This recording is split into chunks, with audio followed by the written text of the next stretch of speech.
दोस्तों तव्हां ॾिसी रहिया आहियो सिंधी बेस्ट चैनल। मुंहिंजा परदेस पखी मूंखे आंखों जी लॻी तोसां ॻाल्हि सची आहियां बीमार पई ॾिसो जिन हाल अची रुना से पार कढी तोसां ॻाल्हि सची आहियां बीमार पई मुंहिंजा परदेस पखी मूंखे आंखों जी लॻी तोसां ॻाल्हि सची आहियां बीमार पई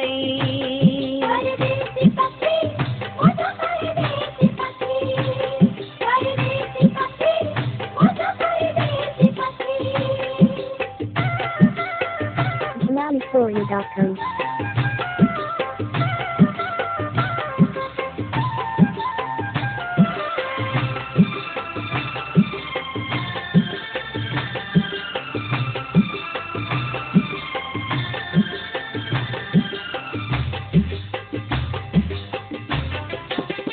मुंहिंजे हिन मर्ज़ खे ई दवाऊं छा सकंदियूं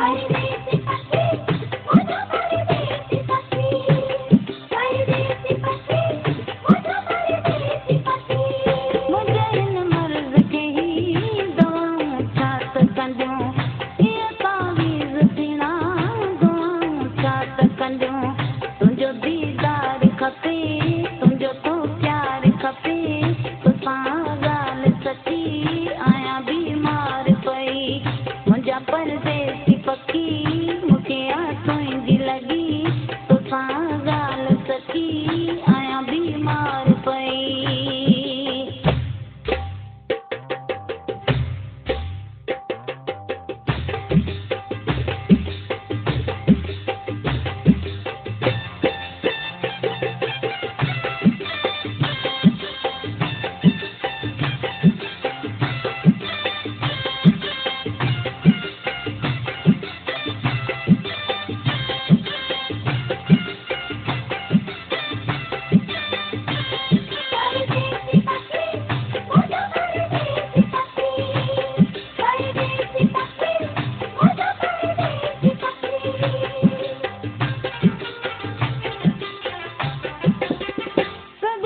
तुंहिंजो फिरी में प्यार बुरे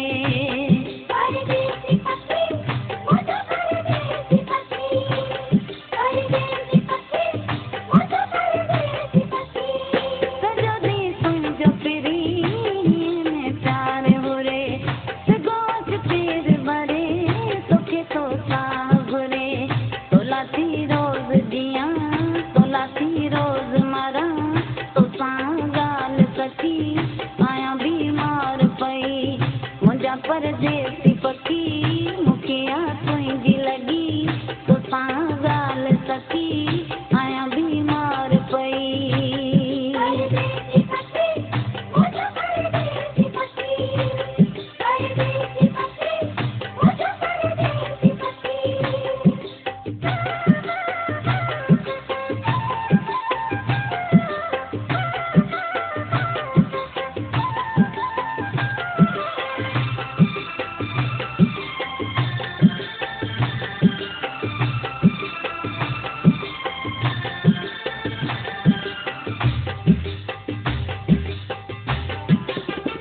भले मोहम्मद चवे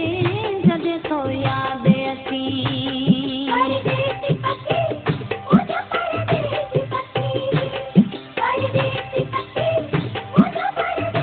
भले मोहम्मद चवे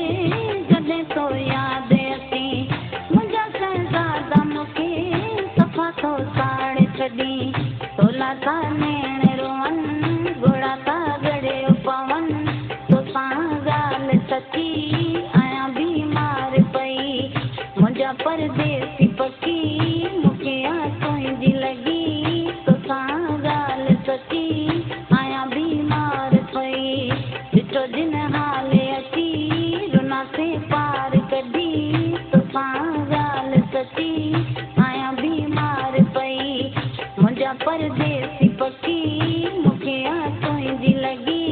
तोसां ॻाल्हि सची आहियां बीमार पई ॾिठो जिन हाल दोस्तों असांजे सिंधी बेस्ट चैनल खे सब्सक्राइब कयो ऐं बेल आइकन खे प्रेस कयो, वीडियो खे लाइक कयो, दोस्तनि सां शेयर कयो।